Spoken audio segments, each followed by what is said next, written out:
Muito bem, hoje nós queremos continuar e nós vamos usar aquele tema ali, que não está dando para ver, mas a igreja já conhece. Mãos. Qual o tema da igreja esse ano? Esse é um tema anual. Mãos. Vamos falar um pouquinho sobre o desafio do discipulado.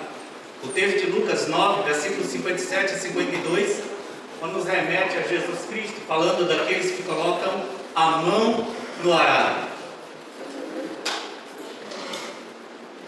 Estamos em série de conferência e o nosso propósito como igreja foi trazer uma palavra à igreja. Nós vamos orar nesse momento, vamos agradecer a Deus mais uma vez pela sua bondade e misericórdia. Depois nós vamos estar lendo esse texto de Lucas 9, do 57 ao 62. Eterno Deus e Pai, obrigado por esta noite, obrigado pela tua bondade, obrigado a Deus pela tua misericórdia, obrigado porque até aqui o Senhor nos ajudou.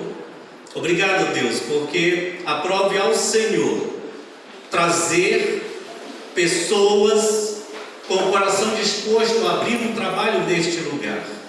Obrigado, Deus, porque aprova o Senhor manter esse trabalho através de pessoas que já passaram por aqui e que hoje já estão em outros ministérios. Muito obrigado, Deus, porque até aqui o Senhor nos ajudou e continua nos ajudando. Obrigado pela tua palavra, porque ela é viva e eficaz. Continua falando aos nossos corações, ó Deus, e que sejamos edificados para a glória do teu nome, no nome de Jesus. Amém. Amém.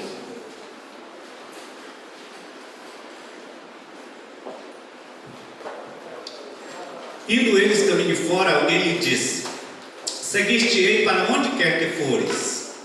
Mas Jesus lhe respondeu: as raposas têm seus covis, e as aves do céu ninhos, mas o Filho do Homem não tem onde reclinar a cabeça.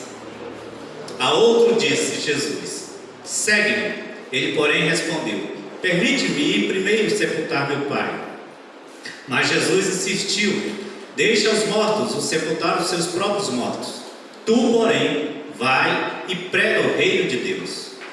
Outro lhe disse: seguir-te-ei, Senhor, mas deixa-me primeiro despedir-me dos de casa.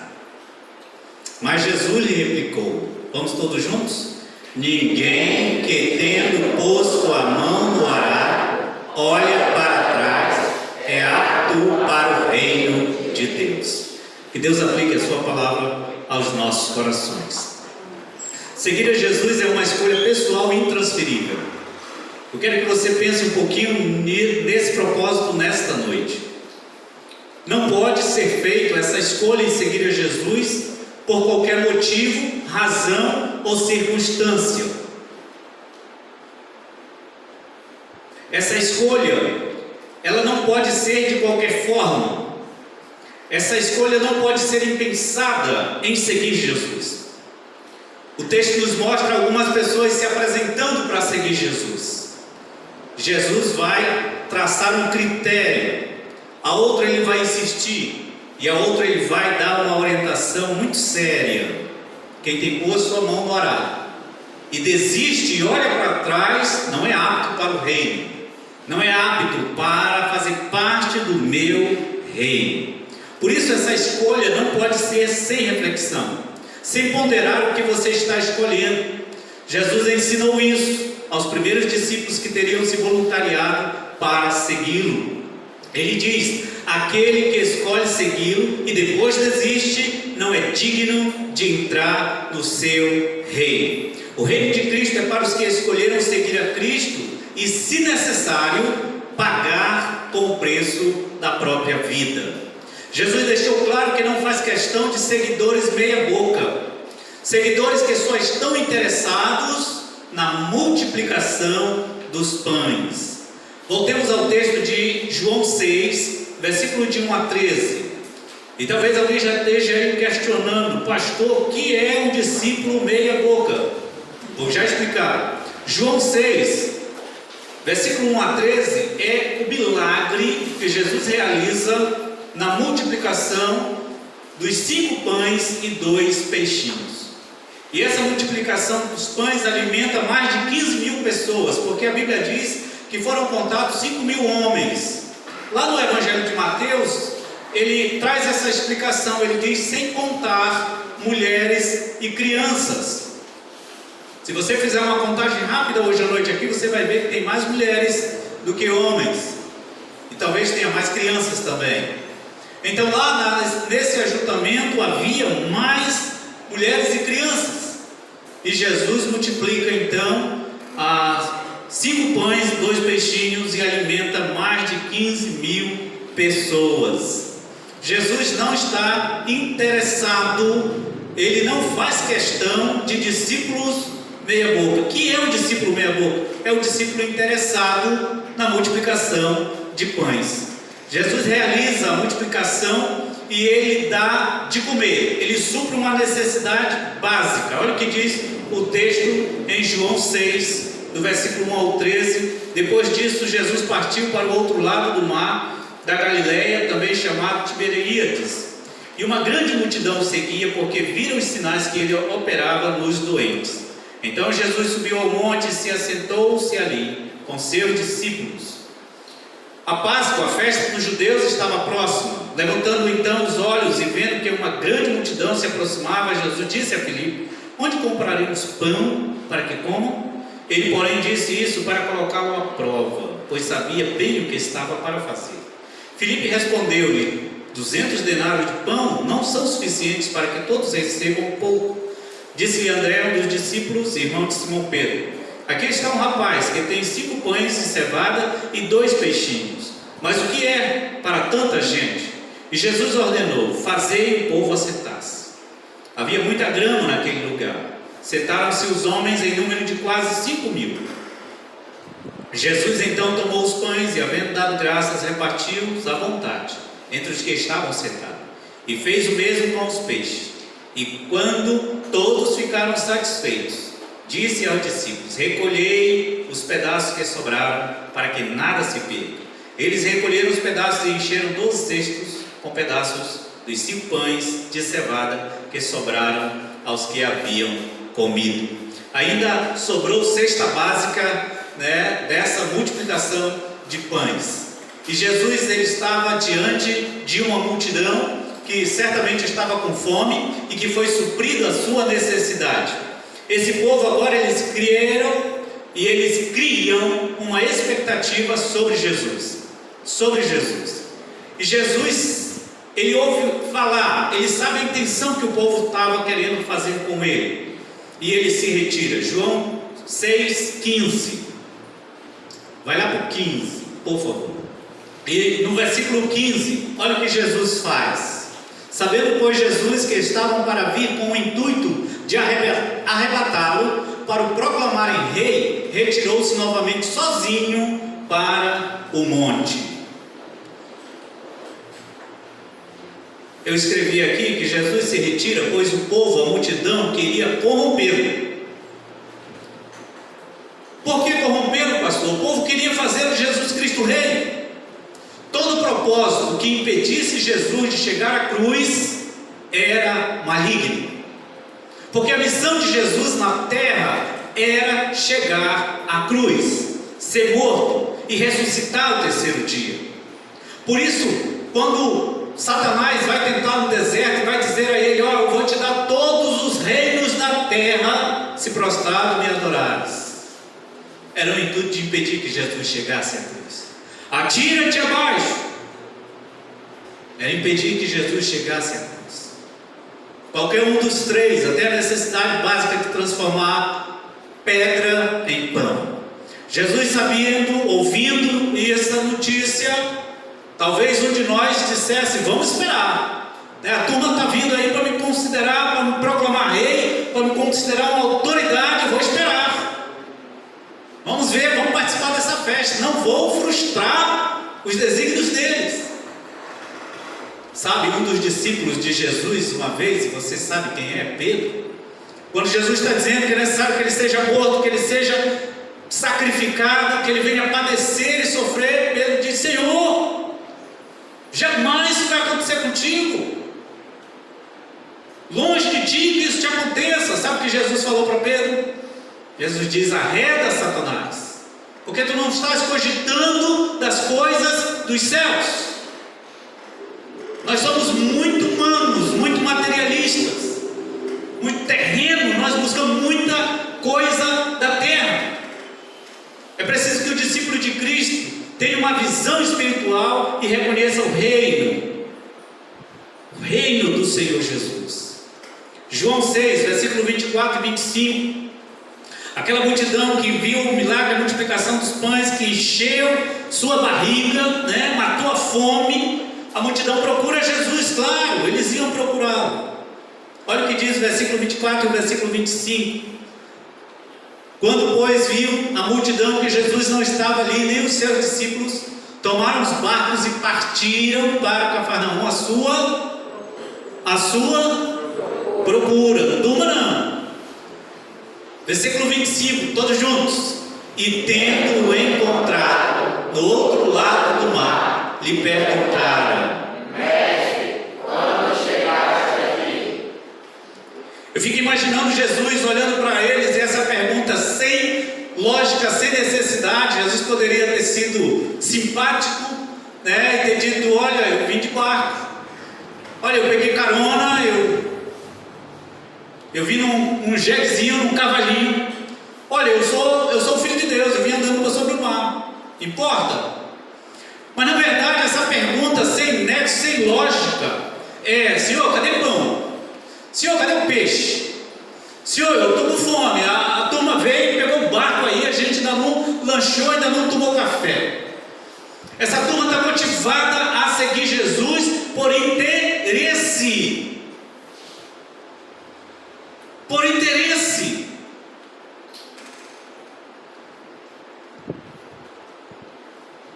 Jesus confronta a motivação deles em segui-lo. Jesus olha para eles, talvez tenha sido áspero em suas palavras. Ele diz: vocês só me seguem pela comida. Coloca o versículo 26 aí, por favor.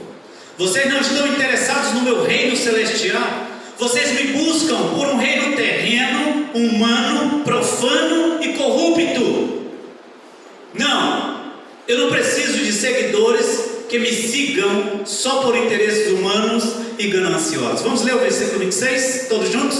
Respondeu-lhe Jesus: em verdade vos digo, vós me procurais, não porque vistes sinais, mas porque comete dos pães que vos fartaste. Jesus confronta a expectativa que esse povo tem criado a respeito de Cristo. E sabe por que Jesus faz isso? Porque realmente Ele não quer seguidores meia boca. Ele não quer discípulos meia boca. E discípulos meia boca é discípulo interessado só em começado em bens. Qual é a tua motivação em seguir Jesus? Qual tem sido o motivo pelo qual você tem sido crente? Talvez você que é crente nesta igreja durante esses 20 anos, qual tem sido a tua motivação em pertencer a esta igreja? Qual tem sido a tua motivação em ser crente na igreja onde você é crente? E certamente esse vídeo estará sendo divulgado e represado em outros meios de comunicação. Qual é a tua motivação? Você que está me ouvindo, por que você crê em Jesus? Por que você declara ser crente em Jesus? Por que você o segue? Vai chegar um momento, se ainda não chegou na tua vida, em que o próprio Cristo vai confrontar você. Talvez nessa noite, talvez nessa hora seja o momento em que Jesus esteja confrontando a tua motivação. Você segue a Ele por saúde, vivemos em pandemia, e algumas pessoas têm dito ao Senhor: me cura e eu vou ser crente. Ou talvez, se o Senhor curar minha mãe, meu pai, meu filho, eu vou ser crente. Talvez algumas pessoas busquem igreja, busquem Cristo por um emprego bom. Senhor, responde ao quarto de emprego, então vou ser fiel ao Senhor. Qual a motivação que você tem seguido Jesus? Jesus diz a esse povo: olha, vocês não estão aqui porque vocês querem crer em mim. Vocês não estão querendo ser meus discípulos verdadeiramente. Vocês estão aqui somente pela comida. Vocês estão aqui somente por interesses. Interessante porque a palavra de Deus é atual.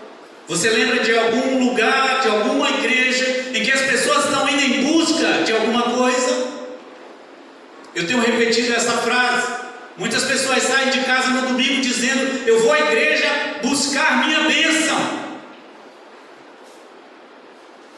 Talvez poucos sejam como uma mulher pecadora que saiu de casa já com o seu unguento, com o seu bálsamo de alabastro, com o seu perfume mais precioso, mais caro, e ela já sai porque sabe que Jesus está na casa de Simão, ela quer ir adorar Jesus, e ela chega no local, ela não se importa com os que estão, mas ela se derrama, ela chora, ela unge os pés de Jesus. Ela já sai de casa com sua oferta, ela já sai de casa preparada para ir adorar. Ela não tem outra motivação, ela não quer receber nada, ela já é grata, ela já tem a gratidão no seu coração para seguir Jesus, para ser discípulo do Mestre. Jesus deixou claro que Ele não deseja ter discípulos que o sigam somente por riqueza, por conforto, por saúde, por emprego, por casamento feliz. Não, Ele não quer discípulo meia boca. Alguns homens na história doaram-se totalmente a Cristo. Um deles faz uma oração e ele diz: Senhor, eu quero ser um tição aceso a queimar até a última fagulha. Esse homem, ele morre com 29 anos com tuberculose. Ele morre no braço de sua noiva, quando ele volta do campo. E as últimas palavras dele é que ele daria e ele faria tudo de novo pelo reino. Ele tem alegria em se doar pelo seu mestre. Motivado por esta história, muitos outros se levantaram. Muitos outros se levantaram para doar-se, para queimar-se, para ser essa chama ao mundo de trevas, a brilhar por Jesus, a queimar por Jesus. Jesus quer discípulos que o amem de todo o coração, que creiam nele, mesmo quando as circunstâncias digam o contrário.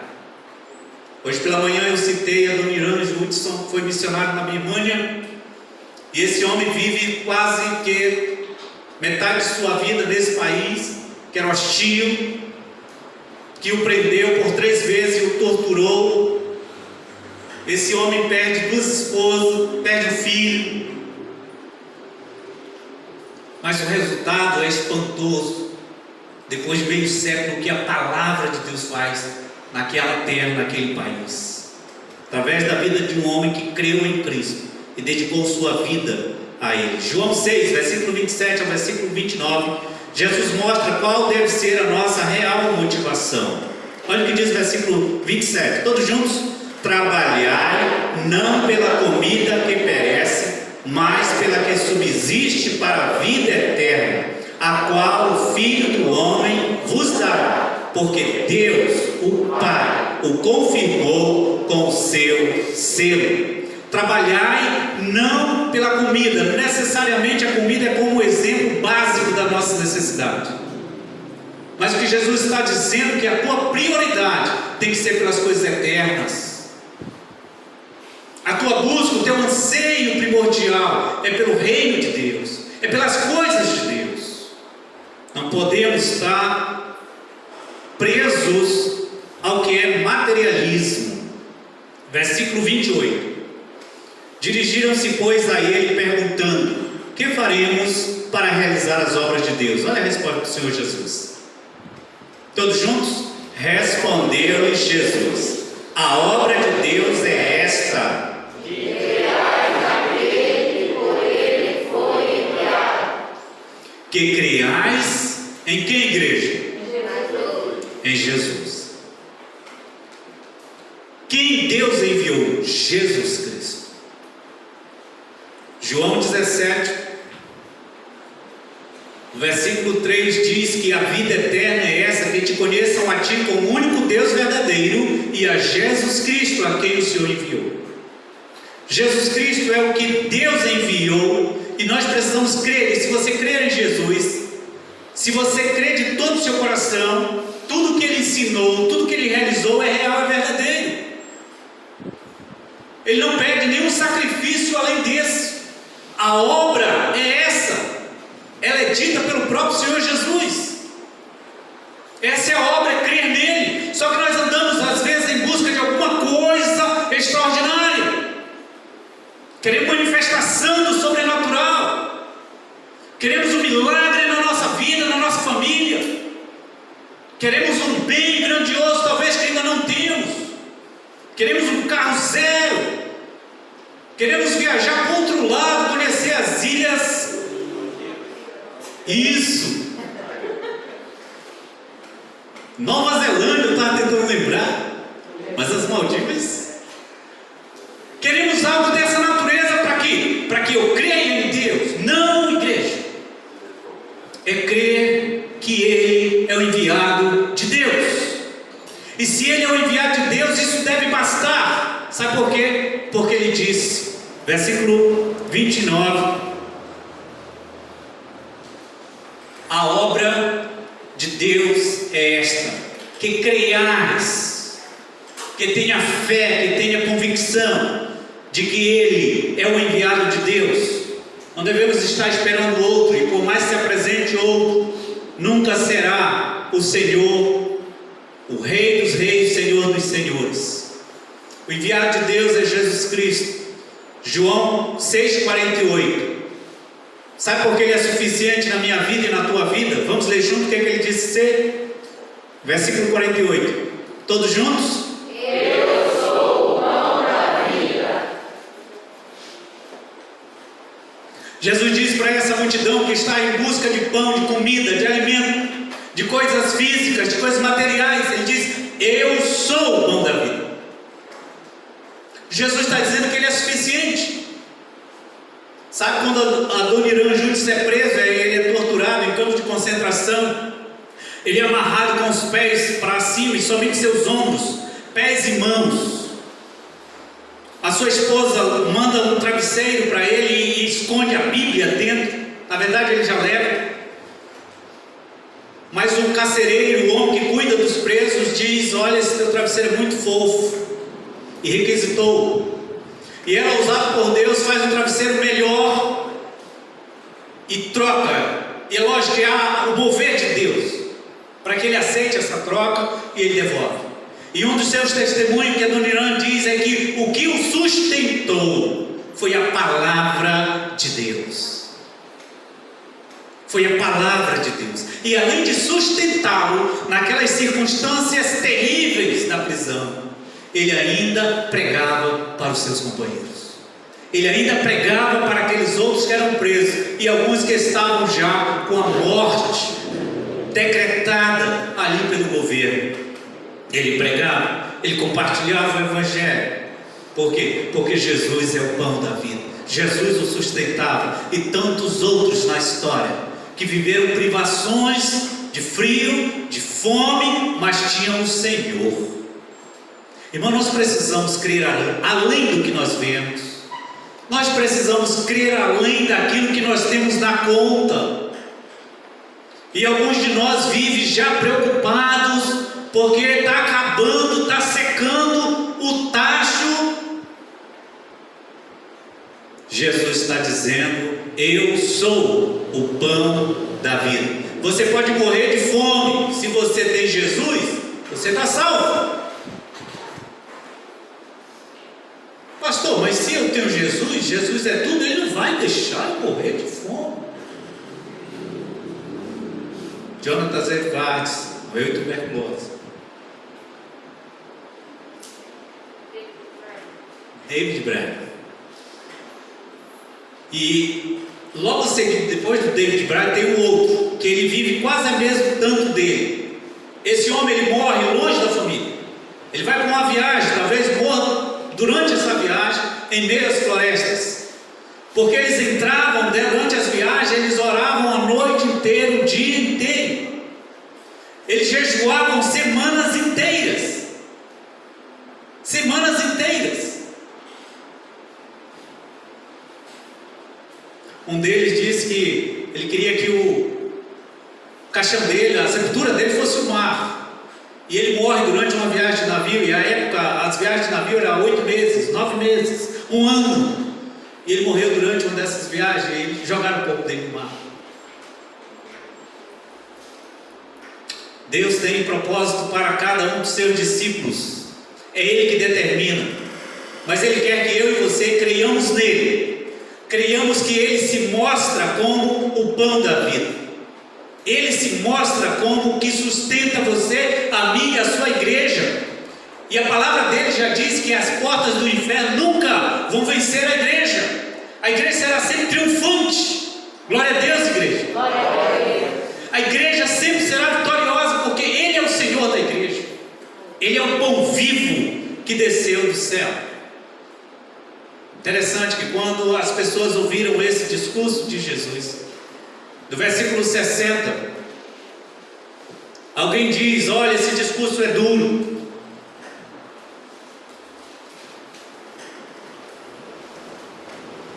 Esse discurso é duro, não dá para aceitar. E aí eu escrevi: quem segue Jesus em busca de pão, o abandona quando reconhece o real sentido de o seguir. Quantas pessoas frustradas, decepcionadas com Deus, eles dizem que estão decepcionados com a igreja A ou B, com o pastor A ou B, mas na verdade, no fundo, estão decepcionados com Deus, porque eles culpam a Deus, porque não receberam aquilo que lhe foi prometido, por um homem que se diz porta-voz de Deus. Então, quando essas pessoas, elas ouvem esse confronto da sua chamada, da sua expectativa, e reconhece que não é pão, não é bem, não é emprego, não é casa, carro, não é sucesso. Então essas pessoas acham o discurso duro e abandonam Jesus. Muitos dos seus discípulos, tendo ouvido tais palavras, disseram, todos juntos: duro é este discurso, quem o pode ouvir? E além de achar que é duro, é difícil ouvir, eles o abandonam. Versículo 66. Olha o que diz o versículo 66. À vista disso, todos juntos? À vista disso, muitos dos seus discípulos o abandonaram e já não andavam com ele. Talvez você que tenha vindo de outra igreja tenha ouvido um discurso duro e tenha saído da sua igreja. Talvez você esteja aqui há 20 anos e talvez só hoje você está ouvindo um discurso aparentemente duro. Quando o pregador diz que Jesus não quer um discípulo meia boca, e o discípulo meia boca é aquele que segue Jesus por interesse. E você está sendo confrontado dentro de si. E talvez até esteja pensando: não dá para ser crente assim não. Eu vou para aquela outra, lá o negócio é mais promissor. Querido, eu quero dizer uma coisa para você. Jesus não fica triste, deprimido. Quando o discípulo meia boca o abandona, ele não reclama. Jesus não muda o seu discurso. Jesus não pede desculpa por ter sido duro. Sabe o que ele faz? Ele confronta os que ficam. Ele confronta os restantes. É interessante, né? Vê aí o 67. Todos juntos? Então perguntou Jesus aos... Só ficou os 12. Os 15.000 foram embora. Estava atrás de pão, estava atrás de peixe. Só ficou os 12. Jesus, um de nós, talvez eu, olharia para Pedro e: Pedro, o que é que eu fiz, Pedro? Pedro, perdi 15.000 ovelhas, Pedro. Fali meu ministério, Pedro. Vai lá, busca o povo, fala que a coisa mudou. Eu vou multiplicar de novo.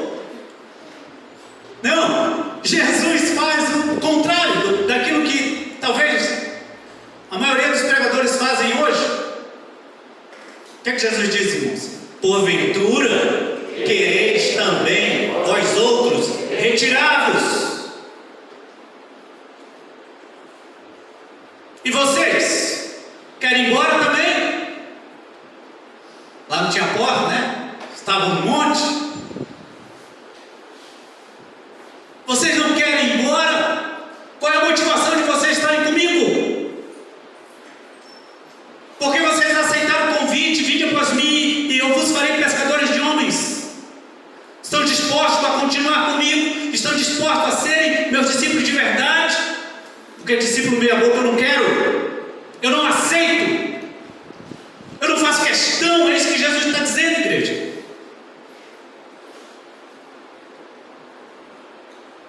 A multidão vai estar em busca sempre de alguma coisa material, física, humana.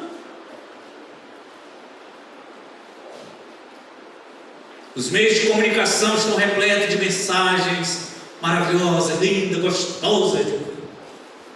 Enche o coração, a alma. Até que ponto isso gera seguidores verdadeiros a Jesus? Jesus me mostra que Ele não muda o seu discurso. Ele quer discípulos que o seguem, que venham segui-lo com compromisso. Quem põe a mão no arado não pode olhar para trás. O discípulo que decide seguir o mestre deve aceitar o desafio de se entregar por inteiro. Quem põe a mão no arado do mestre não se arrepende. Quem põe a mão no arado não desiste, pois o que desiste não é digno do reino do mestre. Quem põe a mão no arado deve ter compromisso com a seara. E o exemplo que eu quero usar aqui é o exemplo de Eliseu, em 1 Reis 19, ao versículo 21. Lá no Antigo Testamento, quem conhece a história sabe que Elias é um exemplo de Cristo, é uma figura. E Eliseu vai ser um exemplo do discípulo de Cristo. Do discípulo de Cristo. 1 Reis 19, ao versículo 21. Partiu, pois, Elias dali e achou Eliseu, filho de Safate, que andava lavrando com 12 juntas de bois adiante dele. Ele estava com 12. Elias passou por ele e lançou o seu manto sobre ele. Agora, só um pouquinho. Eu até separei lá a imagem das 12 juntas, mas não deu para trazer, né? Então tinha 24 bois. Eliseu era um filho que cuidava da lavoura, da agricultura. Então imagine uma família rica, uma família que tinha um negócio grande, e Eliseu, como herdeiro, estava cuidando dessa parte. Podia ter outros filhos, podia ter outros negócios, a família, mas ele era um agricultor, ele era um lavrador. Ele estava arando campo. Existiam 11 homens, cada um em uma junta, com 2 bois, arando a terra, e ele estava atrás. Porque o dono está atrás? Ele é o motivador. Ele é aquele que está dizendo: vamos lá, gente, vamos arar essa terra hoje, vamos completar esse serviço hoje. Ele é o dono do negócio. Ele está envolvido com a seara do seu pai. Mas agora vem uma chamada, agora vem uma vocação. Versículo 20. Então deixou este os bois, correu após Elias e disse: deixa-me beijar a meu pai e minha mãe, e então te seguirei. Elias respondeu-lhe: vai e volta, pois já sabes o que eu fiz contigo. Versículo 21. Voltou Eliseu de seguir a Elias, tomou a junta de bois, ou seja, os 2 bois que ele trabalhava, a madeira, o material, porque diz aí o texto, né? E os imolou, e com os aparelhos dos bois cozeu as carnes, e as deu ao povo, e comeram. Então se dispôs, seguiu a Elias e o servia. Eu não vejo ele indo à casa do pai dele dizendo: pai, estou indo seguir Elias. Eu vejo Eliseu voltando ao seu trabalho, ao seu negócio, ao seu compromisso, e se desfazendo dele para se entregar totalmente à causa. E a causa é seguir Elias, o profeta, o vidente. E eu fico imaginando, você já parou para imaginar a notícia chegando aos pais de Eliseu? Olha seu Safate, é o nome pai dele, exato. Obrigado, irmã.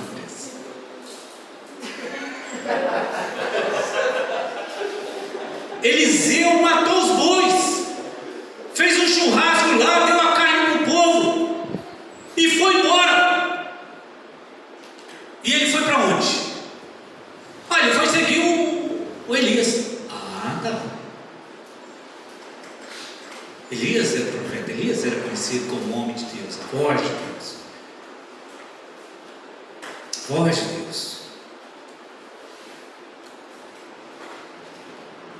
Quando Elias o chama, aí ele faz um churrasco, ele entrega a missão e se envolve e se entrega nessa nova missão. Ele não quer ter nada que fique o prendendo, o martirizando, o distraindo. Ele se entrega totalmente. Até onde você está comprometido com o arado do Mestre? Até onde você está comprometido com o reino de Jesus Cristo? Até que ponto você tem compromisso com o Senhor?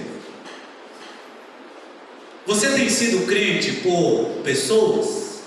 Você tem vindo à igreja porque tem alguém na igreja que lhe interessa em ambos os aspectos? Fulano é legal. Ah, o pastor daquela igreja é um pretinho bacana. Não, eu vou. Uma das frases que tem sido divulgada aqui é: aquele que entra para a igreja por causa de pessoas, vai sair da igreja por causa de pessoas. Você tem que ser um crente, você tem que ir para a igreja por causa do Mestre, por causa de Jesus. Porque quando vier a tribulação, quando vier a tempestade, você vai resistir no dia mau. Você quer seguir a Cristo? Você tem disposição para pôr a mão no arado, comprometido com o Mestre da seara? Você quer ser um crente que, independente das circunstâncias, continue olhando para Cristo? Colocar a mão no arado é, acima de tudo, comprometer-se em seguir a Cristo e nunca pensar em desistir. Se você o segue, não olhe para trás, olhe para Jesus. Hebreus 12, versículo 2, para nós concluirmos nessa noite. Hebreus 12, versículo 2. A nossa carreira cristã, a nossa vida cristã, não pode ser motivada pelas circunstâncias, nem por aquilo que Ele pode fazer por nós, porque Ele já fez. Jesus Cristo já morreu na cruz do Calvário. Jesus Cristo já nos oferece essa vida, e essa vida em abundância. Hebreus 12, 2. Volta aí porque é lá que fala que nós devemos correr, né? Todos juntos. Portanto, também nós, visto que temos a rodear-nos tão grande nuvem de testemunhas, desembaraçando-nos de todo o peso e do pecado que tenazmente nos assedia, corramos com perseverança a carreira que nos está proposta. Como igreja? Olhando firmemente para o autor e consumador da fé, Jesus, o qual, em troca da alegria que lhe estava proposta, suportou a cruz, não fazendo caso da ignomínia, e está sentado à destra do trono de Deus. Aleluia! Glória a Deus! Que Deus tenha misericórdia de ti, que Deus tenha misericórdia de mim. Eu quero fazer esse convite hoje à noite. Se há alguém entre nós que reconhece que tem sido um discípulo meia boca, tem sido um discípulo de Cristo apenas motivado por interesses humanos, físicos, Jesus Cristo está te convidando a seguir, a perseverar olhando para Ele, sem desistir. Se as circunstâncias têm feito você parar e olhar para trás, olha para Jesus. Olha para Jesus. Jesus quer discípulos comprometidos com Ele para mais 20 anos, 60 anos, 80 anos, 100 anos que seja, que Ele lhe dê, como deu a Billy Graham, 99 anos. de vida entregue ao arado do Mestre. Alguém que gostaria de se comprometer com o Senhor hoje? Alguém gostaria de abrir o seu coração e dizer: agora eu entendi, eu quero seguir esse Mestre. Eu tinha ouvido muitas coisas e esperava muitas coisas, mas eu sei que a obra é crer em Jesus. Você quer hoje à noite converter-se ao Senhor? Você quer entregar o seu coração? A igreja vai estar orando por você agora. Talvez você já está aqui há 20 anos, mas reconhece que tem sido um discípulo meia-boca, relaxar com a obra do Mestre. Tem pego no arado, mas tem feito o suco todo torto. Não dá nem para plantar, não tem dado para semear através da tua vida nessa seara. O Espírito Santo está intercedendo por você, e Ele intercede com gemidos indexprimíveis. Você quer reconciliar-se com o Senhor hoje à noite? Você quer converter-se ao Senhor hoje à noite? Nós vamos orar ao Senhor. Não saia desse lugar sem dar uma resposta ao Mestre da Seara. Pai eterno, Deus bendito, santo, louvado seja o teu nome, Deus. Obrigado, Pai, pela tua palavra. Obrigado, Senhor, por os teus feitos, maravilhosos feitos durante a história da tua igreja nessa terra, Deus. E também no passado, reconhecemos que o Senhor é o mesmo ontem, hoje e eternamente. O Senhor escolheu homens, ó Deus, que se entregaram por inteiro ao Senhor e fizeram grandes coisas para o Senhor, porque Tu és um Deus grande, ó Deus. Pai, tem misericórdia das nossas vidas, tem misericórdia da Tua igreja. Não queremos ser um discípulo meia-boca, ó Deus. Queremos nos entregar por inteiro e nos comprometermos com o Senhor. Ó Pai Santo e amado, que nossos olhos, nossas expectativas ao Senhor sejam motivadas pelas coisas lá do alto, onde Cristo habita, ó Deus, e não pelas coisas terrenas, pelas coisas perecíveis. Senhor amado, tem misericórdia de nós, tem misericórdia de nós. Abençoa, ó Deus, a Tua igreja, abençoa o Teu povo, ó Deus. Abençoa cada pastor, cada missionário, cada evangelista, cada pessoa que tem entregue a sua vida, Pai, à seara do Senhor. E às vezes, ó Deus, tem passado por dificuldades, por momentos difíceis. Ó Deus, restaura a alegria da Tua salvação nesses corações. Reaviva o dom da chamada, como um dia o Senhor orou por Timóteo, como Paulo orou por Timóteo, Deus, para que reavives o dom que havia nele. Assim, ó Deus, reaviva o dom sobre cada um daqueles que o Senhor tem chamado à Tua seara, e continuemos sendo fiéis ao Senhor, independente das circunstâncias. Nós oramos em nome de Jesus. Amém.